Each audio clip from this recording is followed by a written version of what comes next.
Okay, hello to New Jersey and New York.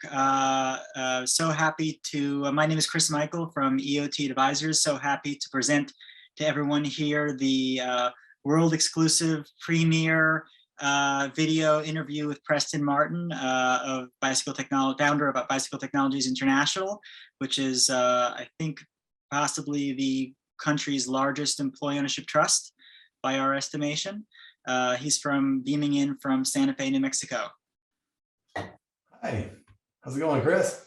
Good to see you. Good to see you. Okay, so the way the format of the presentation today is going to go, it's about half an hour long altogether.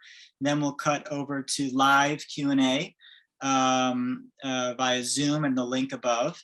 I'm going to give an as quick as possible overview on what an employee ownership trust actually is, and then we'll cut back to our interview with Preston. Okay, here we go.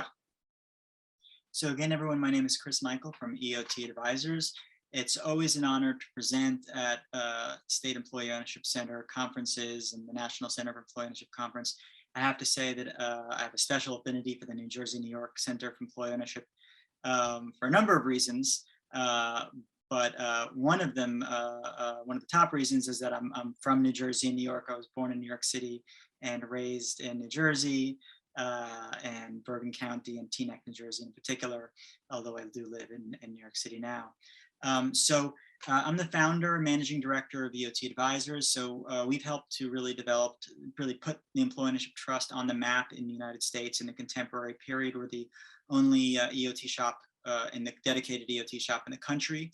Some of the kind of foundational research supporting the use of the EOT in the United States was some pieces that we published in Tax Notes and Probate and Property back in 15 and 17. As you'll see there, I'm also a professor at Rutgers. So that's another connection that I have with New Jersey and the center here.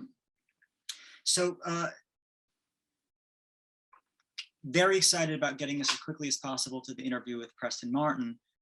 This is intended to be a brief overview of the Employee Ownership Trust. You can't really begin to speak about the EOT without first talking about John Lewis Partnership, which is sort of like the Macy's of the UK, really large, fancy department store, except that it's not just the Macy's, they also have a supermarket sort of chain attached to it. So it's both John Lewis Partnership is both John Lewis department store and also Waitrose supermarkets. So that's why you see the Waitrose and John Lewis on the sign, on the placards there.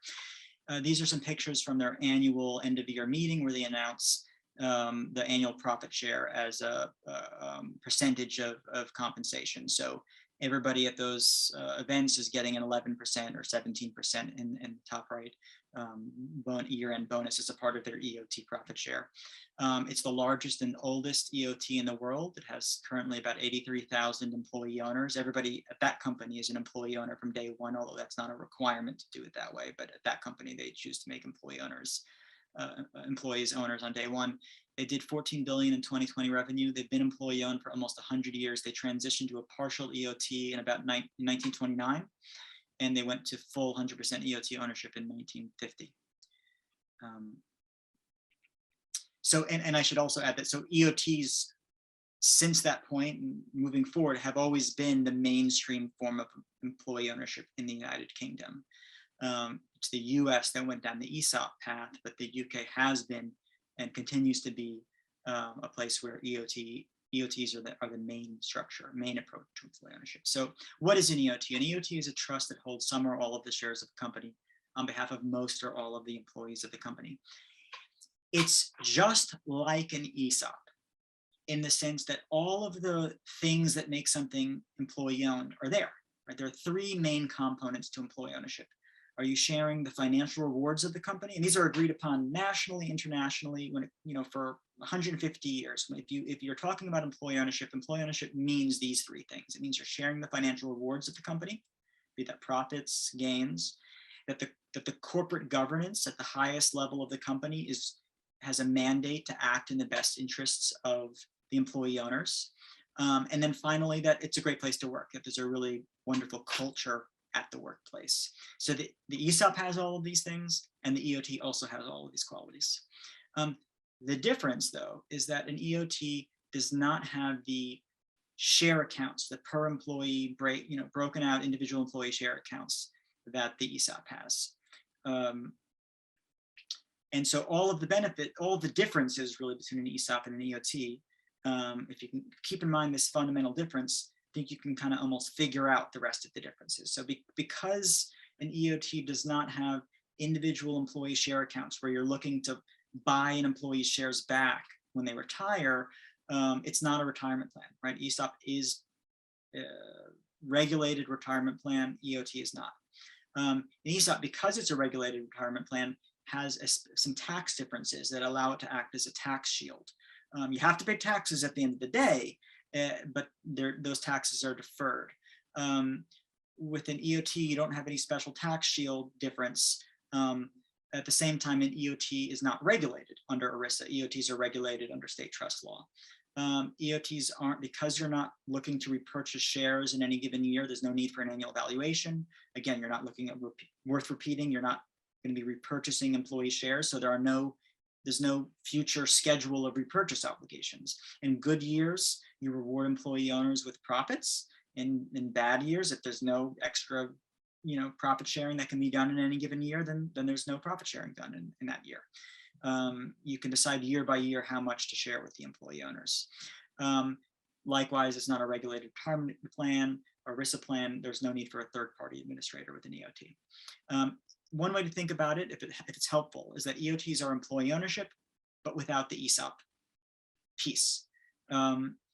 Another way to think about it, which I'll come back to later on in the session, is that EOTs are a private, flexible, low cost, and easy to understand alternative to the ESOP. I'll add a fifth element there, which is that they're a sustainable alternative to the ESOP. Two key points to remember, similar to earlier: once the shares go in, they stay in. So once the shares go into the EOT, they tend to stay in there. And another way to think about it from the employee side is that employees, and this is the British expression, employees are naked in, naked out. So they're not buying shares to come into the employee ownership, and they're also not getting bought out of shares when they leave the employee ownership trust. It functions really quite like any law partnership or any professional partnership. You are made a partner because of the value that you bring to the firm. There may or may not be a kind of a nominal buy-in, but that's sort of beside the point. Your benefit is getting a share of the profits while you work at the law partnership or the professional partnership. And when you leave, you're not expecting to get some outsized, you're not expecting to get your fortune when you leave the company. Rather, you're bought out, if at all, at that nominal level that you bought in at. The benefits are while you work at the company. So if the EOTs are so great, how come we haven't heard of them before? How come they haven't been used in the United States for the past 50, 100 years, et cetera? If I see the letters EOT, I just think of some strange new Greek fraternity. Okay, very fair question. Here's my answer. This is a timeline of the use of the EOT in American history. Now, it turns out, in another part of my life, I'm an academic and do historical research. And it turns out that the EOT was used in the distant US past. So we have a case of an EOT company in 1897 in the state of Washington. In the 1920s, the most famous employee-owned business in the United States was an EOT. In fact, it was the founder was a Harvard grad. He was advised by a University of Chicago economics professor who later went on to be a US Senator from Illinois, Paul Douglas. They did tours all over the country. There are write-ups about them in newspapers all over the country. I don't have any evidence of this, but I imagine that it might have served as some inspiration actually for the John Lewis Company in the UK, or for John Lewis himself. And adopting this approach in the UK. Things were looking good for the EOT model, certainly in the UK, but in the US as well. So what changed? And I think the answer to that question, why did the ESOP become the predominant model in the US? And I think the answer to that question is easy enough. The answer boils down to the man in the bow tie on the bottom of the screen. His name is Lou Kelso. He invented something called the Kelso plan, first with Peninsula Newspapers in 1956. He was leveraging tax code that had already existed since I think about the early 20s, with employee retirement benefits. And he was like a nuclear power plant in the size of a, in a human being, in a human body, in human form. He went all over the country, flew all over the country, proselytizing what was called the Kelso Plan. Ultimately, his second wife, Patricia Heder, kind of joined him in the crusade. They published books, very high profile figures, convinced companies all over the country just on their own steam, the two of them. For one reason or another, the Kelso Plan wound up getting formalized as a part of tax code after when ERISA passed in 73, 74. And from that point forward, you had a whole generation of practitioners who were now able to leverage something that wasn't just driven on, by the kind of charisma of Lou Kelso, but was now in federal law and legitimized by federal law. And so, to begin with people like John Menke, who was actually a senior tax associate for Lou Kelso, opening up the first ESOP shop in 1974, to Corey Rosen opening up the NCEO in 1978, which is of course focused on employee ownership, but naturally would tend to, has and continues to focus on ESOP because it was the main thing, the main way to do employee ownership in the US. So from that point forward, from the 70s, mid 70s forward, the rest is history. For decades now, the ESOP, because of federal law and because of a whole generation, a wonderful generation of service providers who were able to make a living by helping businesses become employee owned, that's been the main story of employee ownership in the United States. Now, I'm a big fan of employee ownership, and I'm a big fan of the ESOP. At the same time, I believe that you can like something, right? You can be a fan and an advocate of something, but you can also be aware of it. You can critique it. You can be aware of its limitations. And I think that for my part, I was just kind of at the right place at the right time, coming into this field a decade ago, in the early 2009 and early 2010s, aware of how wonderful the ESOP was as a device to create employee ownership, that nothing like it had ever existed. I wrote a 300+ page PhD dissertation, arguing that point. But at the same time, I was aware of the limitations of the ESOP, as are, most of the people in the field, aware that the ESOP isn't the right fit for every company. And I started to invent what I thought was out of whole cloth, the employee ownership trust approach. I wasn't aware that it existed in US history or in the UK yet, and I published an article in Tax Notes on the concept. A little bit later after that, I discovered that actually this exists. It's the mainstream form in the UK, and sort of did a second article crystallizing my thinking on the employee ownership trust in 2017 in an American Bar Association publication, Probate and Property is the trust attorney publication, and started doing EOTs, launched EOT Advisors in 2017. So our published research shows that the employee ownership trust is not subject to ERISA, that existing US trust law works. We don't need any new laws to do an employee ownership trust. And in fact, you can do an employee ownership trust in any state in the country. You would keep your corporation domiciled where it is at the moment.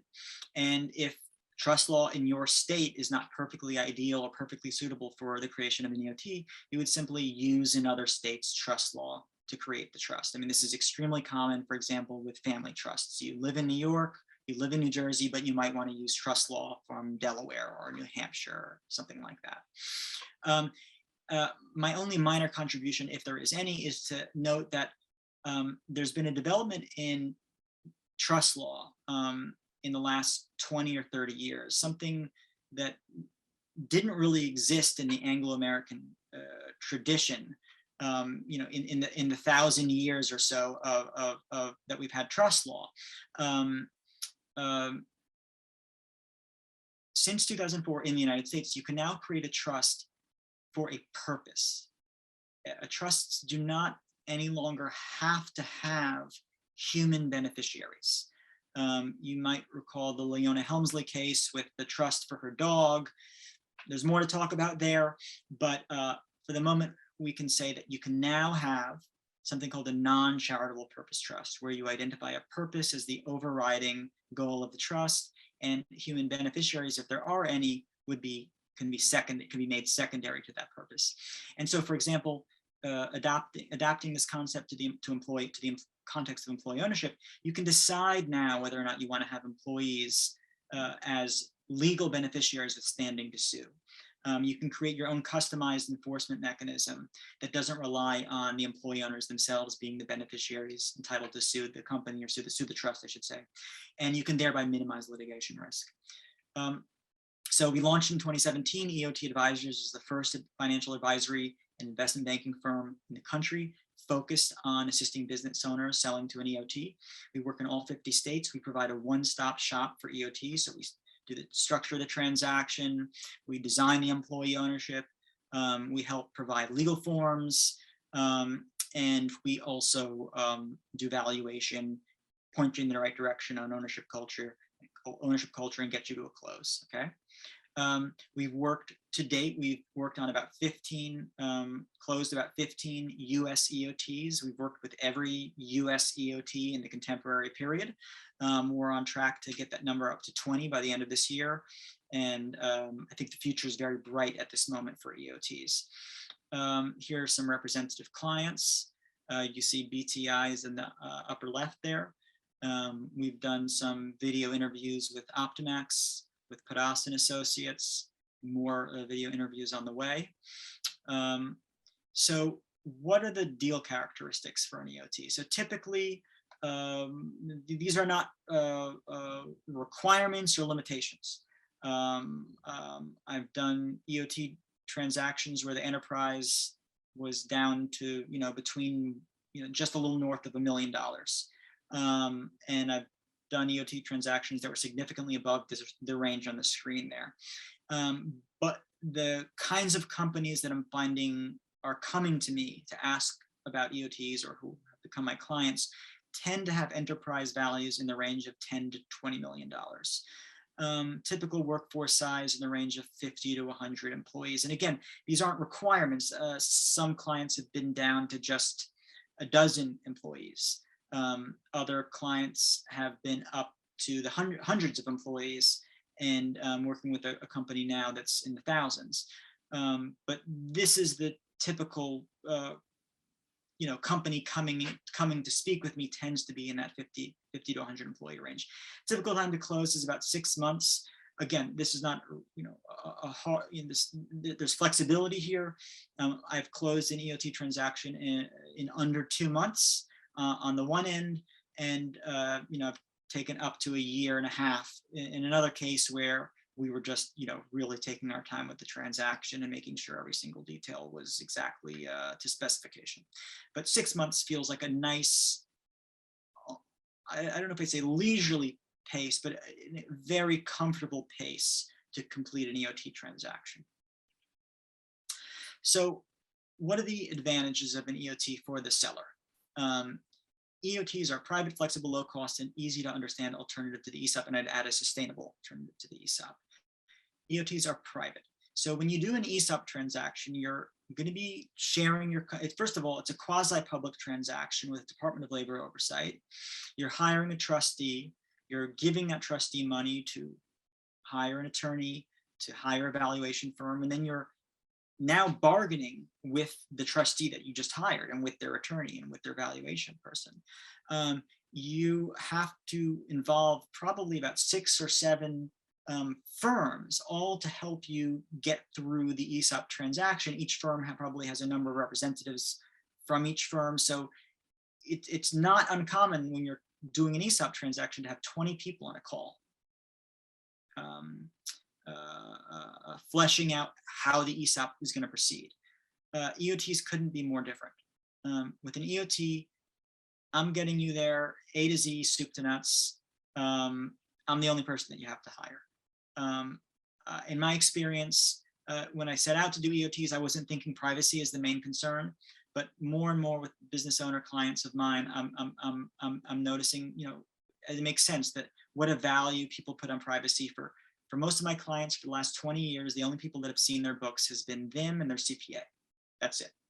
I think privacy is it's an important value, and it's, again, I think the ESOP is a great tool. It's just that the ESOP doesn't speak as closely to that value of privacy as the EOT does. EOTs are also flexible. Most business owners that I've encountered are pretty independent spirits. They like to do things their way. A lot of business owners become the boss because they don't want anybody to tell them how to do things, right?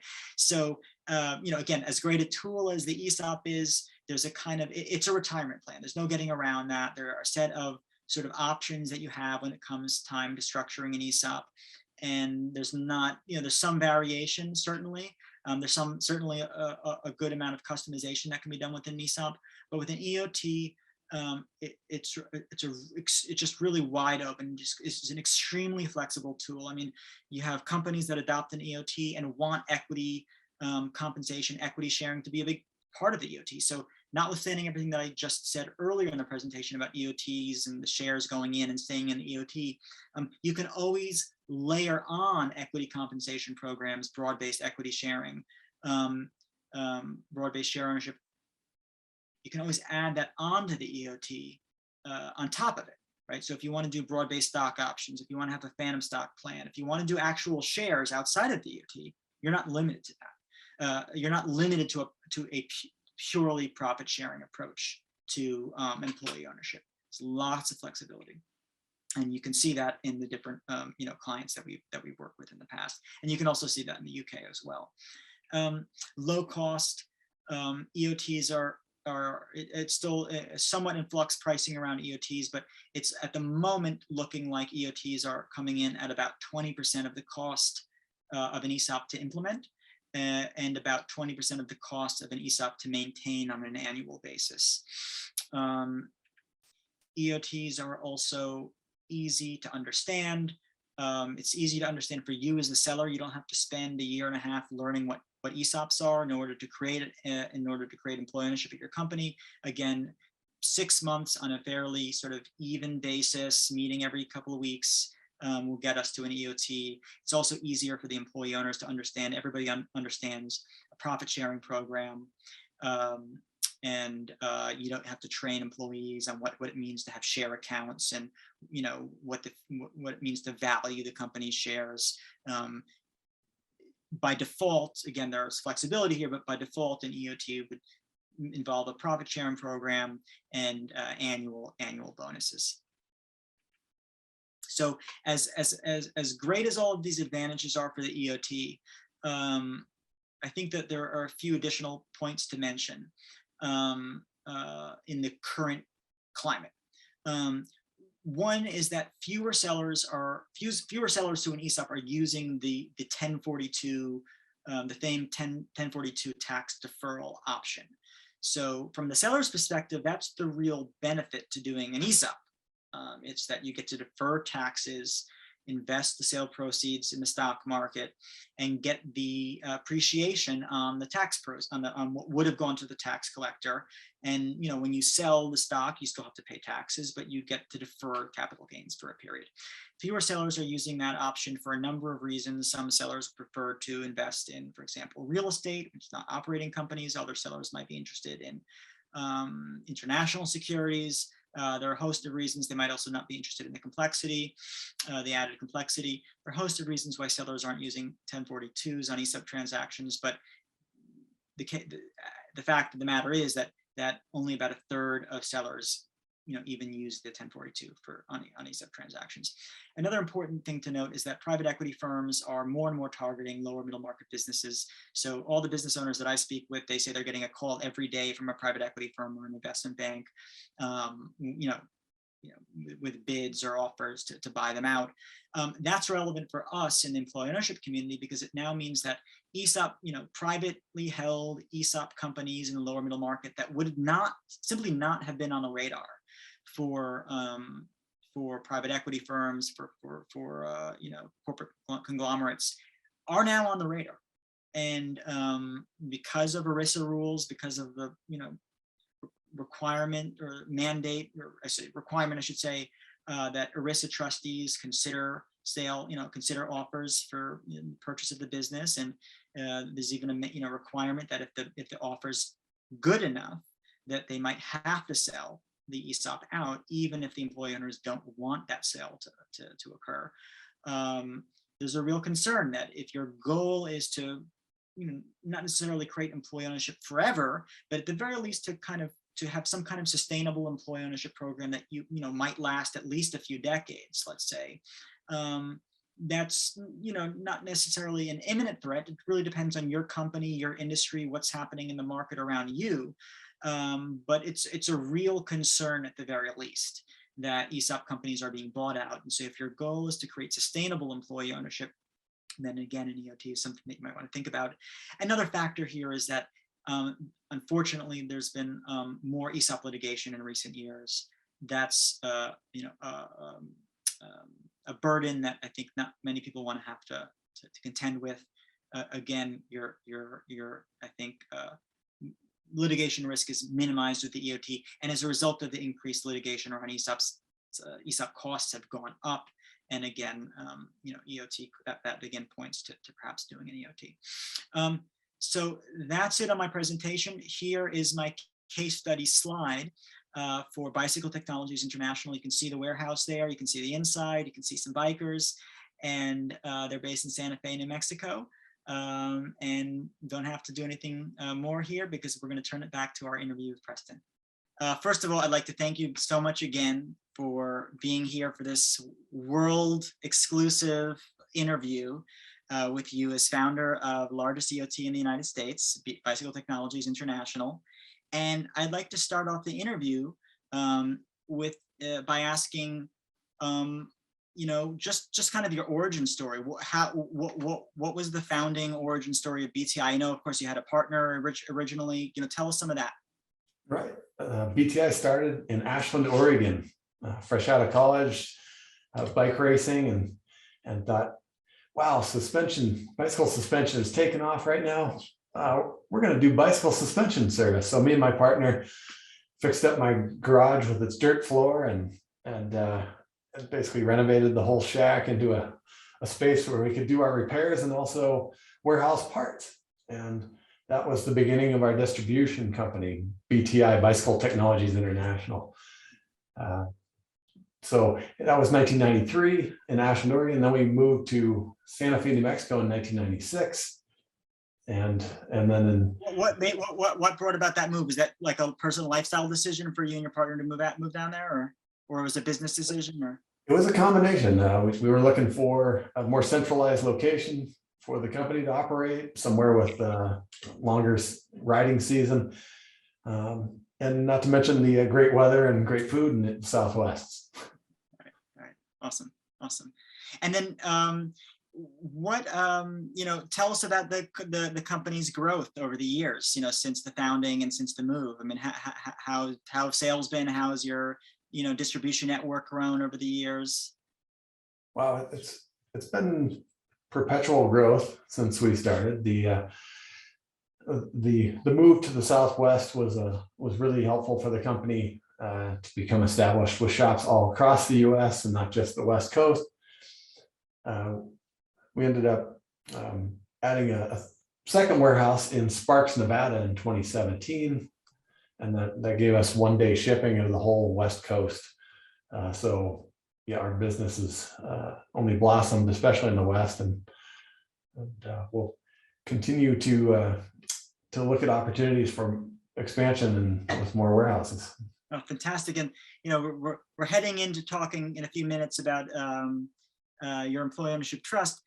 It occurs to me to ask, what was the transition like? I guess both to Santa Fe, but then also, and then in terms of opening up the new warehouse in Sparks, in terms of employees, did you have do you have employees come with you, or you had to do new hire down in Santa Fe, or what was that process like? Or was it still a kind of a growth stage where it wasn't so much of an issue? We were fairly small when we moved to Santa Fe, so it was primarily my partner and I who moved down and then hired staff here in Santa Fe. And And then when we opened up the warehouse in Sparks, it was a whole fresh staff who started that. Some coming from competing distributors, bringing their knowledge and background to help us get established there. Fantastic. So let's shift into talking a bit about employee ownership. What, how far back in this, journey did you begin to think about something that might, you might not have even known the term employee ownership, but you might have known you wanted to do something kind of good with your business when it was time to exit, or maybe even that it was something that you'd want to do something that was good for your employees when it was time to exit. How far back was that, or how did that enter the thought process? Well, I really think the journey for the EOT started with thinking about a succession plan, and that came about in early 2020. And honestly, it's one of those things that every business owner who's got has a mature business is told you should be thinking about your succession plan. And well, it's one of those things that you just keep pushing off and say, I'll get to that tomorrow, not meaning really tomorrow. And ultimately, with the how rapidly the world changed in 2020, everything kind of became clear that I needed to change my priorities. So I ran a survey of our employees in mid 2020, and it revealed a strong desire for a more defined career path and greater earning potential. And it was with those remarks that I really said, okay, this requires special handling. How do I combine a succession plan with these goals, the employees' goals? And so that's where employee ownership became a priority. Rather than just polishing up the books and selling to the highest bidder and heading out, it made more sense to look at the options out there in the employee ownership world. ESOPs, worker co-ops, we looked at those. They didn't really check all the boxes for us, and doing a leveraged buyout with the employees presented its own debt challenges. So here I was poking around the internet and came across some articles by Chris Michael, and you helped me understand, the simplicity and the value of employee ownership trust. So that's, in a nutshell, that's how we ended up, looking at the EOT. Got it. And if you don't mind,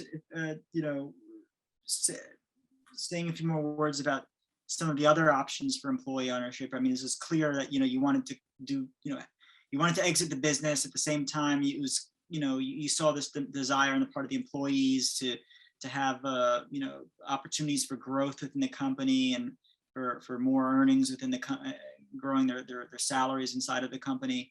You said you looked at other options, and of course these are all great options. I'm a big fan of them. Everybody knows I'm a big fan of all kinds of employee ownership. I just see the EOT as one tool in the tool belt. What made you sort of think that maybe the ESOP or the co-op wasn't the right fit for you, versus the EOT being what was the right fit for your company?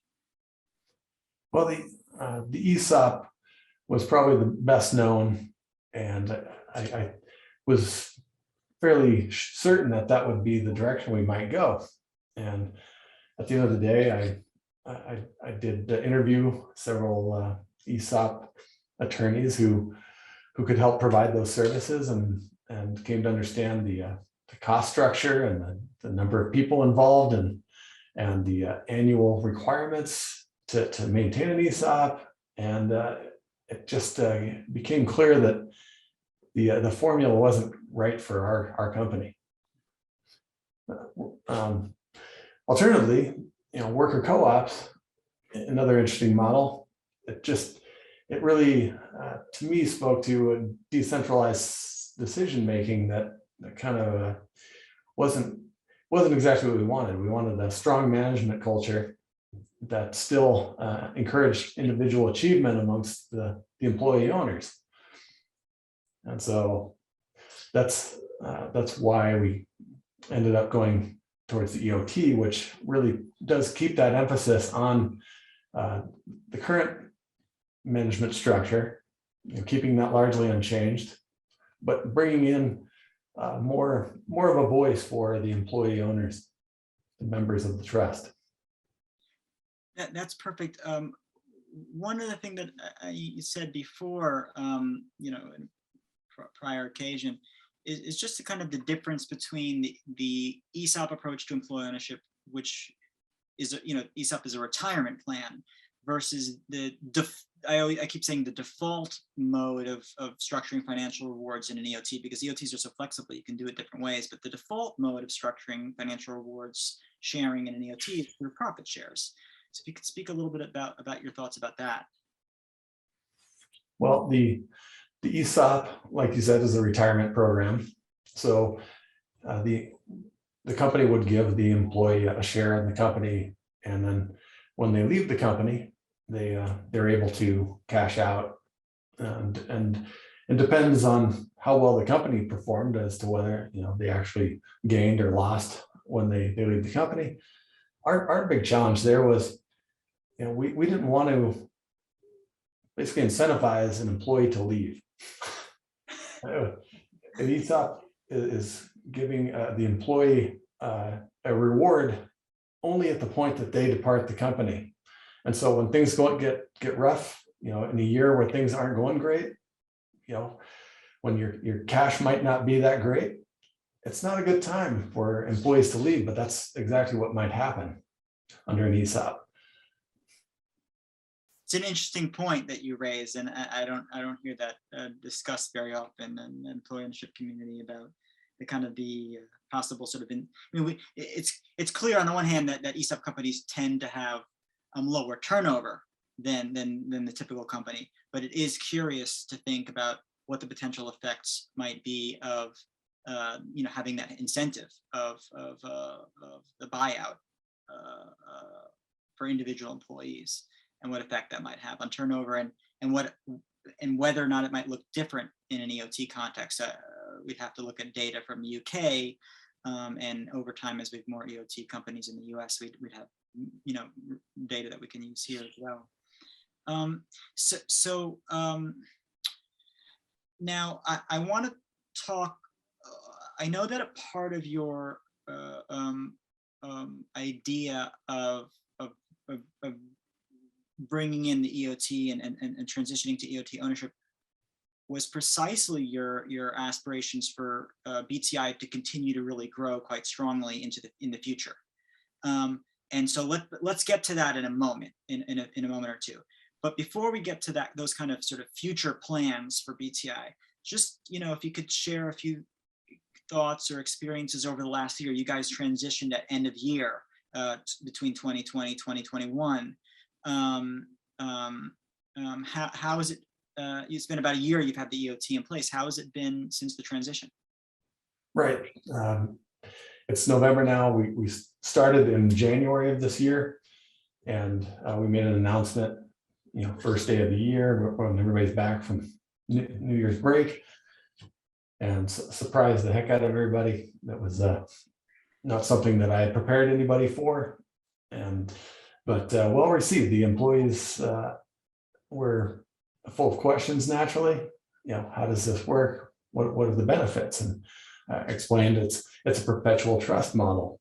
The legacy and culture of BTI is intended to be maintained in perpetuity, provided that's what the will of the employee owners, the members of the trust.